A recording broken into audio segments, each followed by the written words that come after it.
네, 안녕하세요. 은하건축사입니다. 지난번에 가설건축물 허가 및 신고 대상에 대해서 이야기를 해본 적이 있는데요. 오늘은 가설건축물 관련 질의회신에 대한 내용에 대해서 이야기를 같이 해보도록 하겠습니다. 네, 질의회신 내용을 보기 전에 우선 건축법 적용을 받지 않아 가설건축물 축조 신고가 필요 없는 경우에 대해서 짧게 한번 보겠습니다. 공장의 용도로만 사용되는 건축물의 대지에 설치하는 것으로서 이동이 쉬운 컨테이너를 이용한 간이 창고는 가설건축물 축조 신고가 필요가 없는데요. 이 부분은 건축사분들 뿐만 아니라 일부 허가권자분들조차 잘 모르고 계신 분들이 많으신 것 같습니다. 그리고 건축사분들과 허가권자분들마다 각자 해석의 차이가 조금씩 있는데요.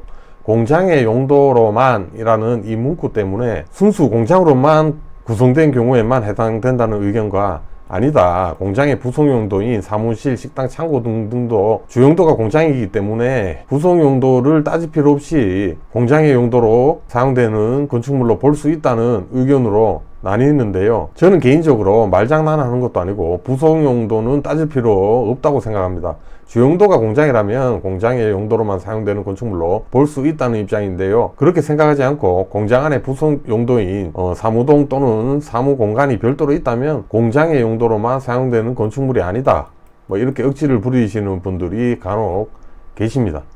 개인적으로는 참 답답하다는 생각을 하고 있습니다. 뿐만 아니라 더 나아가서 이동이 쉬운 것만 해당된다, 이 문구 때문에 컨테이너가 어떻게 이동이 쉬울 수가 있느냐, 컨테이너 밑에 바퀴를 달아라, 이런 말도 안 되는 억지를 부리시는 분들도 실제로 계십니다. 제가 겪어봤습니다. 솔직히 참 그런 분들과 대화를 해보면 정말 할 말이 없습니다. 이건 너무한 거 아니냐고. 네, 첫 번째 질의회신 한번 보겠습니다. 가설건축물 존치기간 연장은 언제까지 가능한가요? 라는 질문인데요. 가설건축물은 도시계획시설 내의 학교에는 3년이고 나머지 지역에서는 최초 2년 이내로 신청이 가능하지만 존치기간이 도래하기 전에 관련 부서에게 건축주 또는 가설건축물 축조 신고한 개인에게 통보를 해주고 존치기간 만료 전에 연장 신청을 하면 특별한 사유가 없는 한 계속해서 연장해서 사용 가능하다는 답변입니다. 네, 다음 질문 한번 보겠습니다. 100제곱미터가 넘는 비도시 지역 우렁이 양식용 비닐하우스가 가설건축물이 맞는지? 라는 질문인데요. 콘크리트 기초 없이 토지 위에 단순 설치된 구조로서 우렁이 양식용으로 사용한다면 이는 어업용 비닐하우스로 보아야 할 것으로 사료되고, 설치 지역이 주거지역, 상업지역, 공업지역 이외의 지역인 경우에는 가설건축물 축조 신고 대상이 아니라는 질의회신입니다. 법에는 도시계획 중에 주거, 상업, 공업지역에 설치하는 농업용 비닐하우스로서 100제곱미터 이상일 때 가설건축물 축조 신고를 하도록 되어 있는데요. 도시지역이 아닌 비도시 지역에 어업용 비닐하우스를 설치할 때는 가설건축물 축조 신고 대상이 아니라는 질의회신 내용입니다. 네, 다음 내용입니다. 케이블카 탑승장을 가설건축물로 볼 수 있는지? 라는 질문인데요. 해당 시설물이 건축물의 요건을 갖추고 있고 특히 사용자의 안전이 중요시되는 경우에 해당되는 만큼 임시적인 시설이 아닌 건축물로 봐야 될 것으로 사료된다고 이렇게 회신을 했습니다. 다음 한번 보겠습니다. 천막형 가설건축물에 경량철판이 사용 가능한지? 라는 질문인데요. 천막, 벽 또는 기둥이 합성수지 재질로 된 것을 포함한다 라고 되어 있는데요.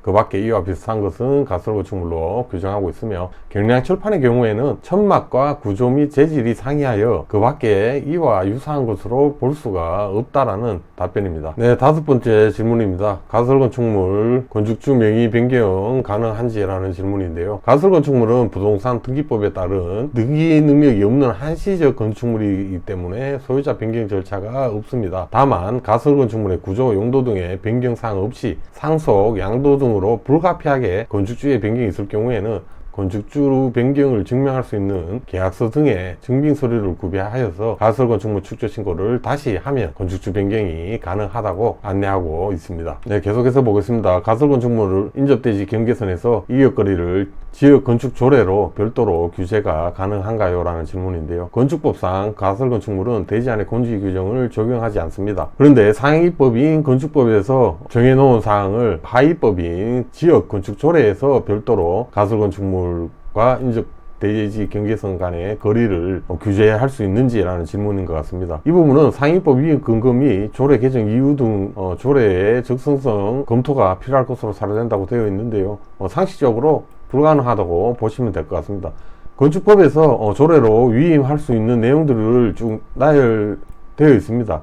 거기에 이 가설건축물과 인접대지 경계선 간의 이격거리를 별도로 건축조례로 정할 수 있다는 내용이 없기 때문에 이 부분은 별도로 지역 건축조례로 가설건축물과 인접대지 경계선 간의 이격거리를 규제할 수는 없다는 개인적인 생각입니다. 그건 네 생각이고. 네, 7번째 질문입니다. 가설건축물 연장 신청 시 토지 소유자가 바뀌면 다시 토지사용승낙서를 받아야 하는 질문인데요. 이건 당연한 얘기인가 아닌가 싶은데, 본인의 토지가 아닌 시 토지 소유자의 사용승낙을 당연히 받아야 되기 때문에 연장 신고 시 토지 소유자가 변경되었다면 새로운 토지 소유자의 토지 사용승낙서가 필요하다는 회신이 있습니다. 이거는 뭐 당연한 부분이 아닌가 싶네요. 다음 내용 한번 보겠습니다. 존치기간이 경과된 가설건축물에 대한 이행강제금 산정 방법은 어떻게 되나요? 라는 질문인데요. 존치기간이 경과된 가설건축물은 허가 또는 신고를 하지 않고 불법으로 건축물을 지은 것이 아니기 때문에 지방세법에 의해서 건축물에 적용되는 시가 표준액에 상당하는 금액의 100분의 10 범위 안에서 그 위반 내용에 따라서 산정한 금액의 이행강제금이 부과된다는 안내입니다. 하지만 애초에 가설건축물 축조 신고조차 하지 않고 그냥 무허가로 했다면 시가 표준액의 100분의 50 범위 내에서 이행강제금이 된다는 점을 추가적으로 안내를 하고 있네요. 네, 다음 질문입니다. 가설건축물도 건축사가 설계를 해야 되나요? 라는 질문인데요. 가설건축물은 건축행위가 아니라 축조행위이기 때문에 건축사가 설계하지 않아도 된다라는 답변입니다. 가설건축물을 건축물관리대장에 등재가 가능한가요? 라는 질문인데요. 앞서 말씀드린 바와 같이 가설건축물은 한시적으로 사용하기 위한 것이기 때문에 건축물관리대장 작성 대상이 아닙니다. 하지만 가설건축물 관리대장이 별도로 존재하고 있는 것으로 알고 있습니다. 네, 계속해서 보겠습니다. 가설건축물의 중개사무소 개설 등록이 가능한가요? 라는 질문인데요. 가설건축물에는 당연히 중개사무소 용도로 사용이 불가능합니다. 1종 또는 2종 구리생활시설 내에 일반 건축물에는 어떤 사무실이든 등록이 가능하겠죠. 마지막 질문입니다. 가설건축물도 건폐율과 용적률을 적용하나요? 라는 질문인데요. 가설건축물은 건폐율 용적률을 적용하지 않습니다. 존치기간이 정해진 한시적인 건축물이기 때문에 건폐율과 용적률을 적용하지 않습니다. 어때요? 쉬죠? 좋아요.